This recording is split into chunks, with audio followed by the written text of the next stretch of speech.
think you live in a free country, when statistically this is the most violent country on earth, more violent than the two other countries that come close, Scotland and Australia.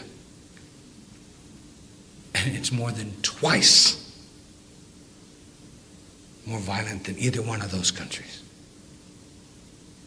That is a statistical fact. So I don't go for the facades, man.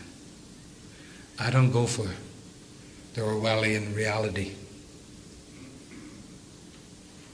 I have only two concerns in my life: racism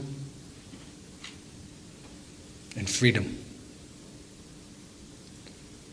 I want to see freedom for my people in my lifetime, somewhere in the Western Hemisphere, whether it's in the Northwest Territories of Canada or somewhere high in the Andes. My people are going to be free. And we're going to stop Denver from celebrating Columbus. And we're going to stop Denver from celebrating Indian killers. You know? We're going to stop the United States of America from naming dehumanizing names and employing and paying caricatures. Columbus has to die.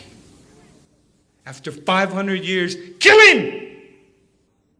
Kill Columbus! His legacy still lives. Columbus has to die. You know, it's because of Columbus that we are primitives. Well, let me tell you, I am a born-again primitive, and I am proud. And I am a born-again primitive.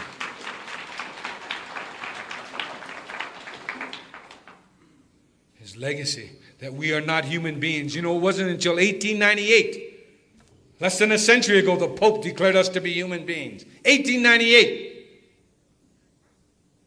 And he's coming to Denver. I'm going to be here. And if the Pope, and if you all don't kill Columbus, I'm going to make sure the Pope kills Columbus when he gets here. And if he doesn't, he's going to remember his visit. And the world will remember his visit. Like how the Maoris greeted Queen Elizabeth 2 years ago. The world found out. I think you guys were kept in the dark, but the rest of the world found out how the Maoris felt about the Queen of England and Columbus. Imagine the only color of the human race, the red Indians of the Western Hemisphere, were the only color of the human race not allowed to participate in the international community. That's why Columbus has to die. No one talks about majority rule in the 5 countries where we are majority. Bolivia, Peru, Ecuador, Panama, Colombia, Canada. Ostensibly in Canada, because 90% of the non-Indians live within 100 miles of the U.S. border. And guess who lives in the north? And we control it. Canada found that out last year. The Oka crisis that you were kept from. When the Canadian Armed Forces employed more soldiers to surround 50 men, women, and children, Indians, than they sent to Saudi Arabia in the Gulf War.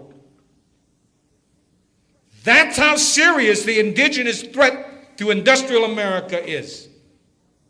And the Orwellian reality that you are now a part of.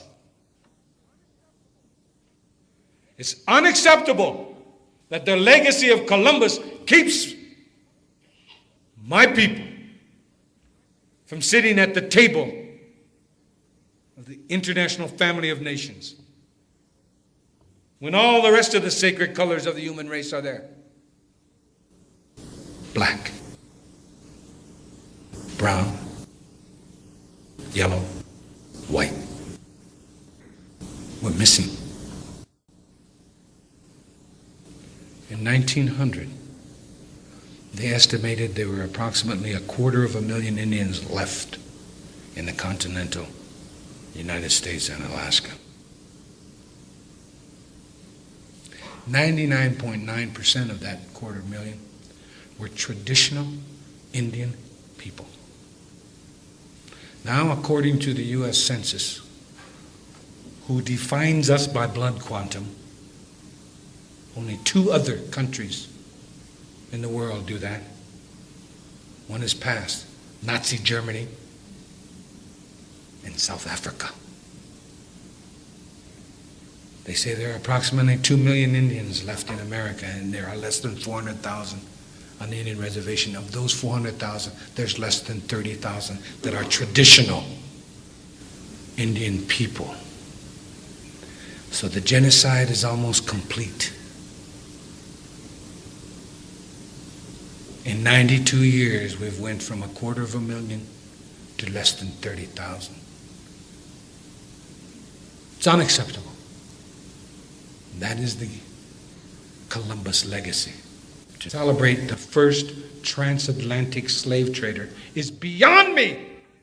Where are the black people, my allies? I was on the Poor People's March, man. I've been there in Washington, D.C. with you all. Where are my black brothers and sisters on this question? Columbus was the first transatlantic slave trader. But it was us, man, it was us. And this country and this city has the gall to celebrate it. And everyone knows he was a half a world off course.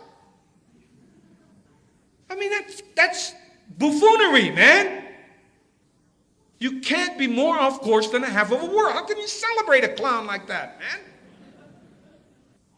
How can anybody be proud that he's a hero of questionable ancestry? Because the Portuguese, who employed him first as a slave trader up and down the West African coast, that alone, I should be marching with thousands of black brothers and sisters on Columbus Day.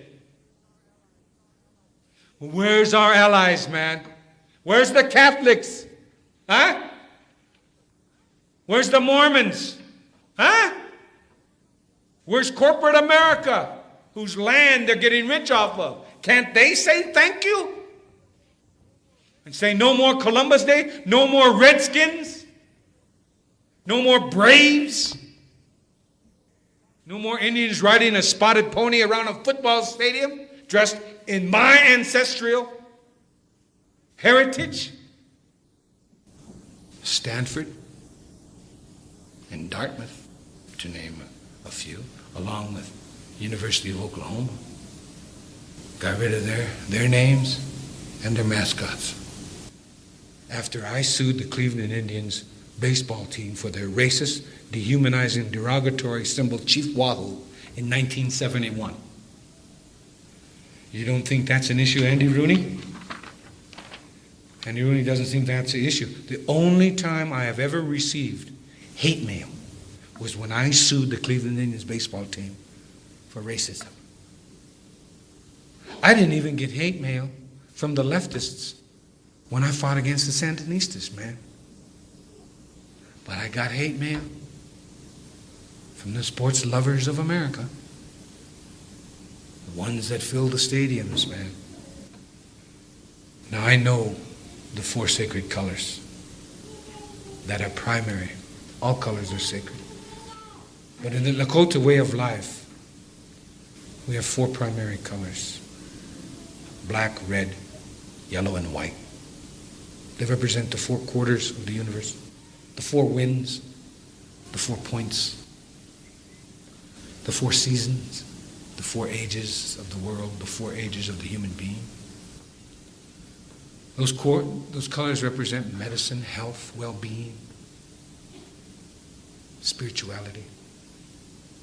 You mix those 4 colors together, black, red, yellow, and white, and you get the color brown, the color of our grandmother, the earth. I have respect. I have respect because I know that I wasn't born in sin. I'm not a born liar. You understand? My children are not born liars, and neither are you. You're not born in sin. I don't care what anybody tells you or what you believe. You're a good human being with feelings. And every damn one of us have feelings, man. And that's what makes us human beings and part of the family. You know?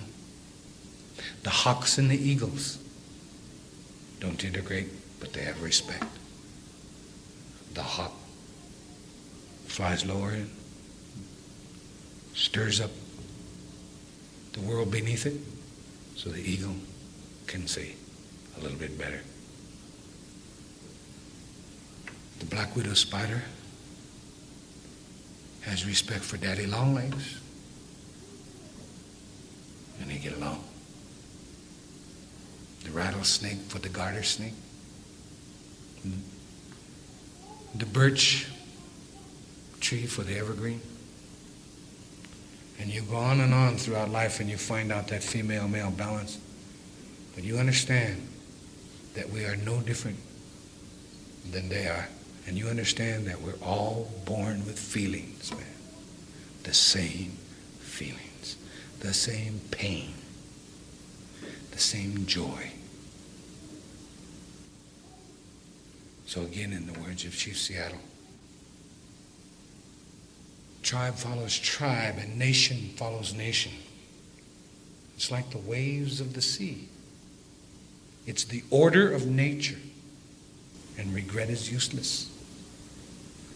Your time of decay may be distant, but it will surely come.